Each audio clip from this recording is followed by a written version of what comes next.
Hello guys, welcome back to our YouTube channel prep humanities. आज की इस lecture video में हम कवर करने जा रहे हैं हिस्टोरिकल अप्रोच। इससे पहले हमने कवर किया है फिलोसफिकल अप्रोच तक। अगर आपने वो वीडियोस नहीं देखी तो जाके चेक कर लेना। चलिए अब देखते हैं हिस्टोरिकल अप्रोच क्या है। अगर हम ट्रेडिशनल पॉलिटिकल स्कॉलर्स की बात करें तो उन्होंने हिस्ट्री को एक प्राइमरी सोर्स बताया है पॉलिटिकल एनालिसिस का, और वो हिस्ट्री को रिगार्ड करते हैं, कहते हैं as it is a past politics. Historical approach कोशिश करता है to find the answer of these following questions: what the institution are more in the light of what they have been, यानी कि इंस्टीट्यूशंस जो है वो कैसे हैं एज कंपेयर टू वो पास्ट में कैसे थे। How they came to be, that means कि इनकी डेवलपमेंट कैसे हुई, and what they are today, और आज ये कैसे हैं, यानी कि इनका स्ट्रक्चर और इनका फंक्शनिंग सिस्टम कैसा है आजकल। हिस्टोरिकल अप्रोच को कॉमन सेंस बेस्ड अप्रोच भी कहा जाता है। It is sound because it is based on facts, it is casual and uses evaluative approach to study the politics. Machiavelli ने भी स्ट्रांगली एडवोकेट किया है स्टडी ऑफ हिस्ट्री को to understand politics. According to him, history rather than philosophy is a better guide for the prince. अब आप सोच रहे होंगे कि ये प्रिंस यहाँ पे कैसे आया। मैकियावेली ने अपनी स्टेटक्राफ्ट थ्योरी में भी प्रिंस की खूबियों का जिक्र किया है, इसलिए यहाँ पे उसने कहा है कि हिस्ट्री जो है वो बेटर गाइड हो सकती है एक प्रिंस के लिए।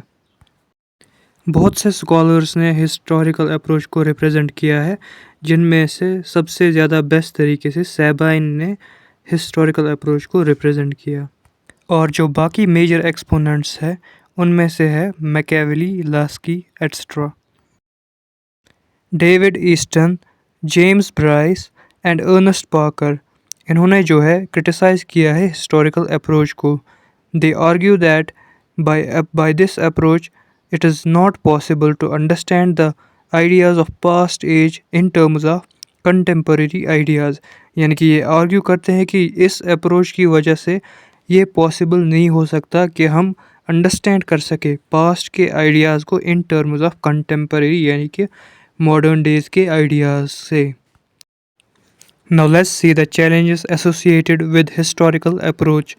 इसको भी आप क्रिटिसिज्म में गिन सकते हो।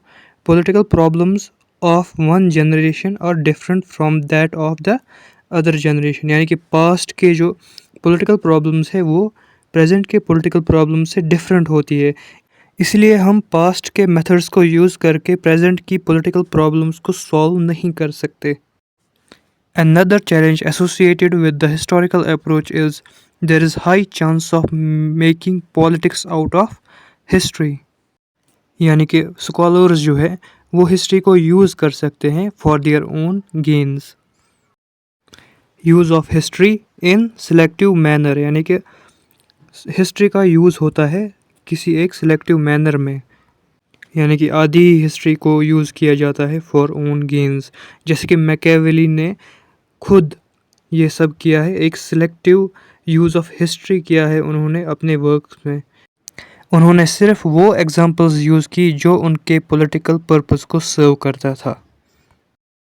Next challenge is that history is too vast, it is difficult to find relevant data. Relevant data मतलब वो डेटा जो आज कल की पॉलिटिकल प्रॉब्लम से रेलेवेंट हो। Another major and important challenge associated with the historical approach to study the political science is it is very doubtful. Doubtful ये इसीलिए है क्योंकि ये आउटडेटेड आइडियाज़ हैं, आउटडेटेड एजेस से। एग्जाम्पल के तौर पर अगर हम प्लेटो का कम्युनिज़म देखें और फिर मार्क्स का कम्युनिज़म देखें, फिर जब हम उन दोनों को कंपेयर करते हैं तो वो टोटली डिफरेंट है एक दूसरे से। सो ये था हमारा historical approach and challenges associated with historical approach. आज का ये टॉपिक यहीं पर ख़त्म करते हैं। उम्मीद है आप सभी को हमारा ये वीडियो पसंद आया होगा। अगर पसंद आया हो तो लाइक, शेयर एंड सब्सक्राइब करना ना भूलिएगा। और आपको हमारी ये सीरीज़ कैसी लगी आप हमें फीडबैक भी दे सकते हैं कमेंट सेक्शंस में, जिससे हमें थोड़ा बहुत मोटिवेशन भी मिल सके।